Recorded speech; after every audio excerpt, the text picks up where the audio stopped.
Pied Piper of Hamelin by Robert Browning, illustrated by Margaret W. Tarrant.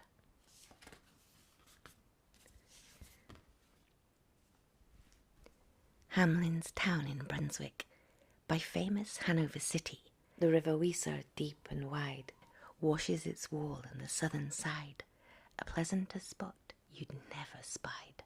But when it begins, my ditty, almost 500 years ago, to see townsfolk suffer so from vermin was a pity.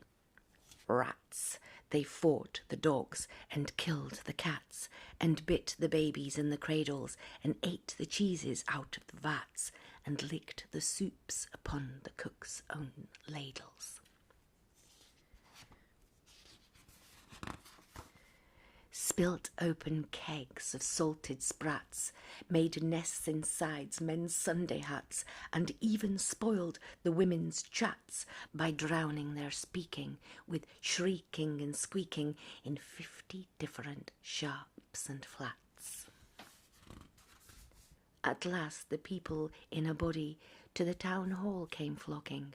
'Tis clear, they cried, our mayor's a nobody, and as for our corporation, shocking. To think we buy gowns lined with ermine for dolts that can't or won't determine what's best to rid us of our vermin. You hope, because you're old and obese, to find in a furry civic robe ease. Rouse up, sirs, give your brains a racking to find the remedy we're lacking, or sure as fate will send you packing. At this the mayor and corporation quaked with mighty consternation.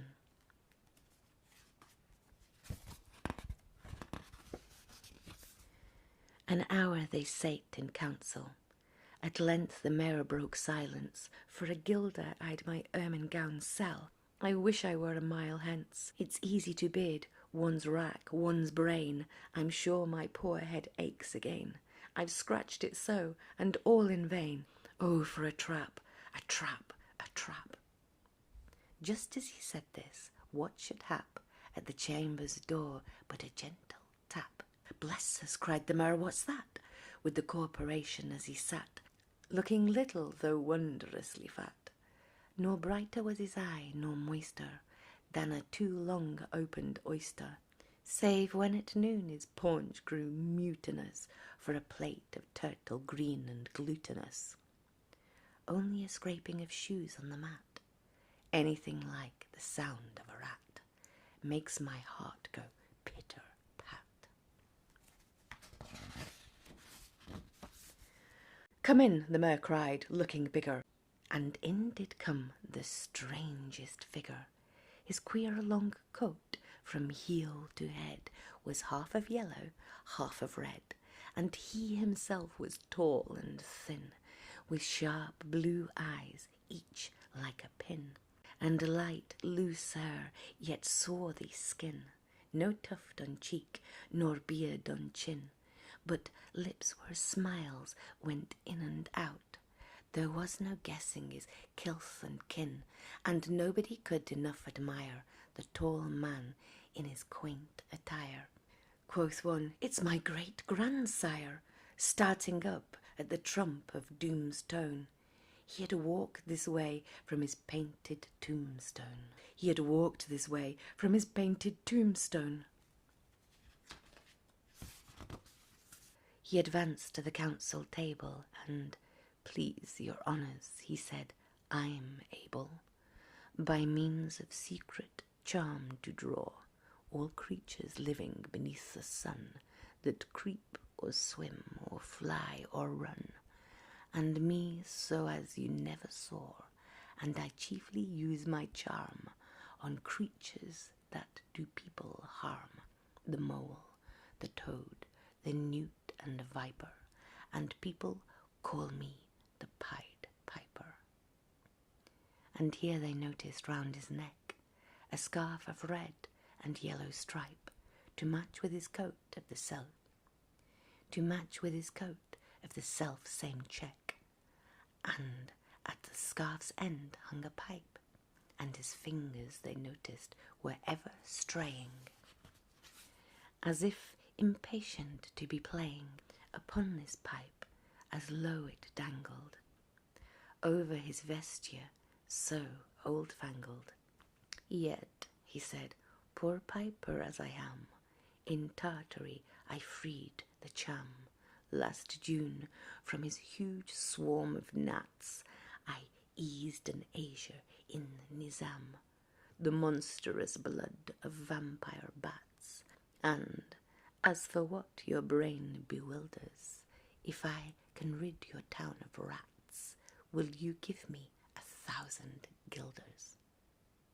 150,000 was the exclamation of an astonished mayor and corporation.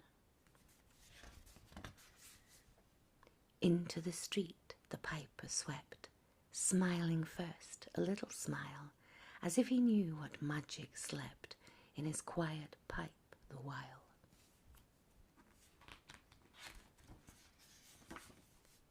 Then, like a musical adept, to blow the pipe his lips he wrinkled, and green and blue his sharp eyes twinkled, like a candle flame where salt is sprinkled.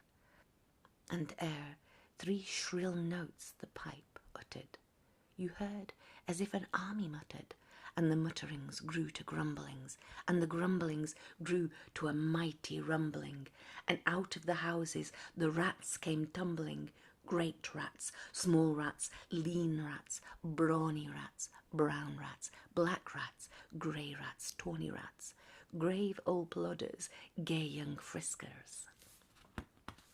Fathers, mothers, uncles, cousins, cocking tails and pricking whiskers, families by tens and dozens, brothers, sisters, husbands, wives, followed the piper for their lives.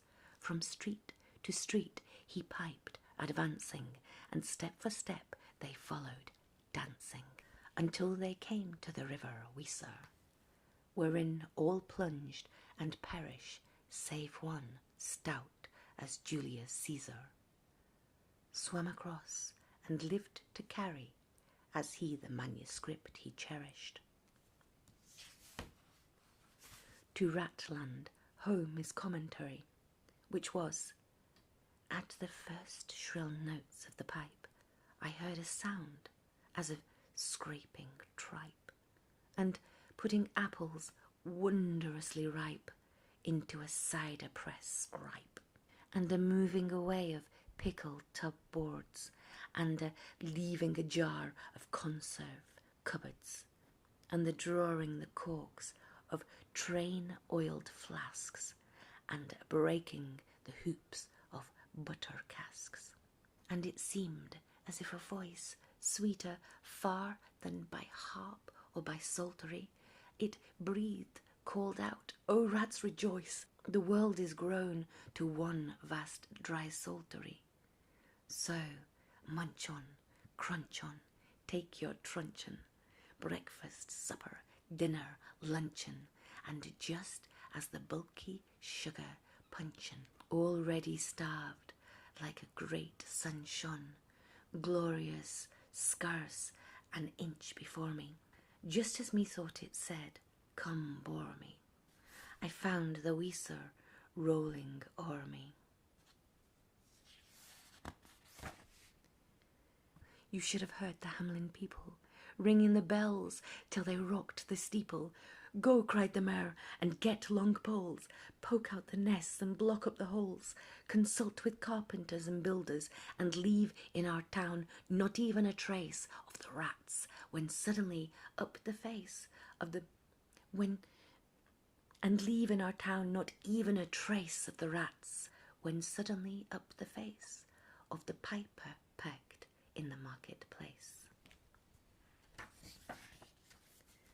With a first, if you please, my 1,000 guilders. 1,000 guilders?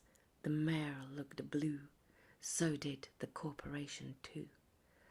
For council dinners made rare havoc with claret, Moselle, Vindegrave, Hock, and half the money would replenish the cellar's biggest butt with Rhenish, to pay this sum to a wandering fellow with a gypsy coat of red and yellow.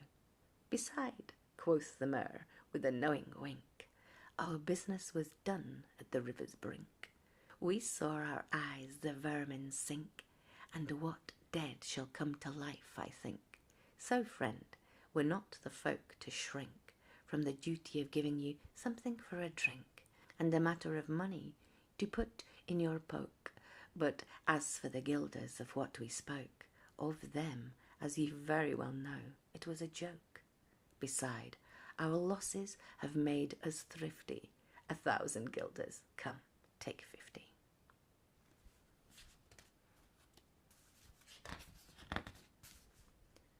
The piper's face fell, and he cried, "No trifling. I can't wait beside.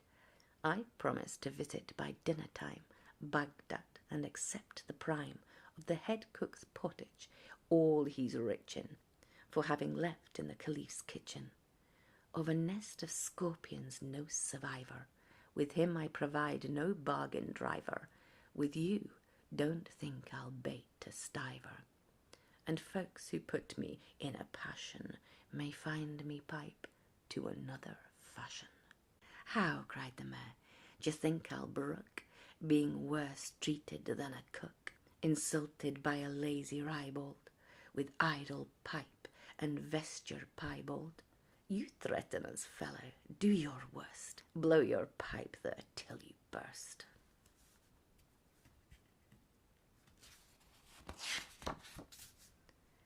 Once more he swept into the streets, and to his lips again laid his long pipe of smooth, straight cane, and ere he blew 3 notes, such sweet, soft notes as yet musicians cunning never gave the enraptured air. There was a rustling that seemed like a bustling of merry crowds justling, in pitching and hustling. Small feet were pattering, wooden shoes clattering, little hands clapping, and little tongues chattering.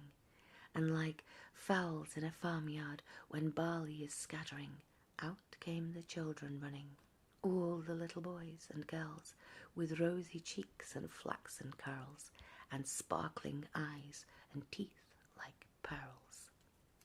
Tripping and skipping, ran merrily after the wondrous music with shouting and laughter. The Mayor was dumb, and the council stood as if they were changed into blocks of wood, unable to move a step or cry to the children merrily skipping by, and could only follow with an eye. That joyous crowd at the piper's back, but how the Mayor was on the rack, and the wretched council's bosom beat, as the piper turned from the high street to where the Weser rolled its waters, right in the way of their sons and daughters.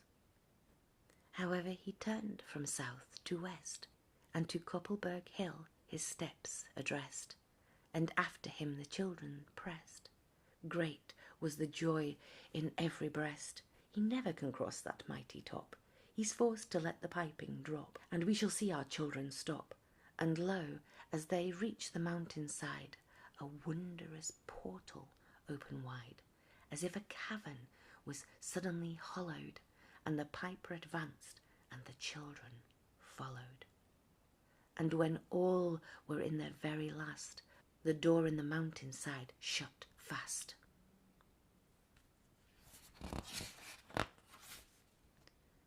Did I say all? No. One was lame, and could not dance the whole of the way. And in, after years, if you would blame his sadness, he was used to say, "It's dull in our town, since my playmates left. I can't forget that I'm bereft of all the pleasant sights they see, which the piper also promised me. For he led us, he said, to a joyous land, joining the town, and just at hand, where the waters gushed and fruit trees grew, and flowers put forth a fairer hue, and everything was strange and new. The sparrows were brighter than peacocks here, and the dogs outran our fallow deer.